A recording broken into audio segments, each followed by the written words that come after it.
I'm going to go over some of the basics of gluing kayak outfitting foam. You'll need, of course, the foam that you're gluing. You'll need glue, and you'll need something to spread it with. You'll need some rubber gloves, and you'll need breathing protection in the form of either a respirator. It needs to be cartridge style that's got the charcoal canister in there, or you can have a strong fan nearby. The glue is solvent based, and there's pretty nasty stuff in there. For spreading, there's no finer implement than just a scrap piece of mini cell foam to use as a squeegee. If you've got maybe something like this, you might consider just taking the foam off and using the plastic as such. Reason being that one of your goals when you're doing this is to get the glue thin and uniform. Thin is more a means of getting uniform. Some of your first attempts might look something like this. You're going to be inclined to maybe go thicker than you need to go, and you're going to have brush strokes all over the place. Squeegee that stuff back off into your can so that you've got thin and uniform throughout, and you don't have any brush strokes. The brush strokes are going to give you an inconsistent thickness, and it's going to dry at a different pace.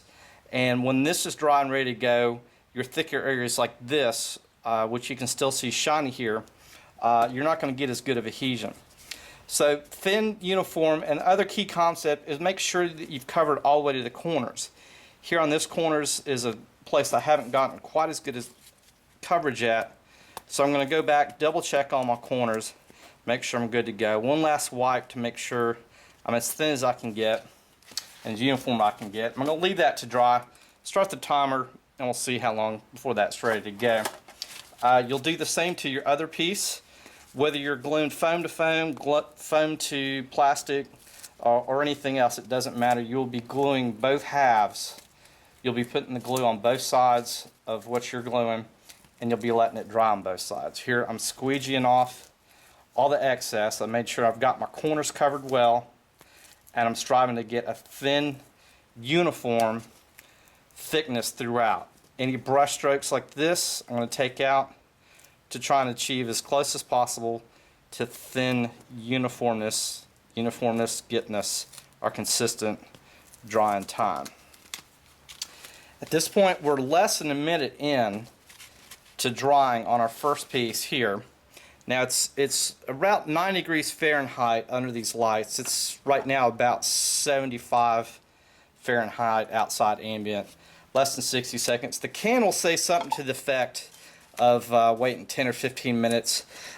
Even in extremely cold conditions, that's just not going to be the case.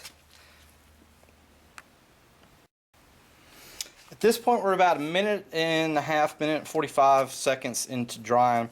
You'll see that this surface, the shine has gone away, and there's an exception of one spot here and one spot there that are thicker, and they're still shiny from the solvent not having evaporated out yet. So this one's probably about 30 seconds away from being ready.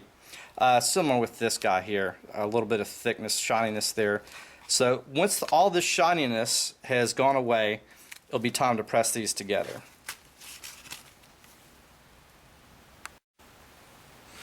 So now we're at 3.5 minutes here, 90 degrees Fahrenheit, 50% humidity. You can see the shininess is gone. Now, when you put your two halves together, line them up well, because you got one shot. The second you touch anything, you're committed. So there's not going to be any moving it whatsoever. So line it up well, because you're committed once you touch them.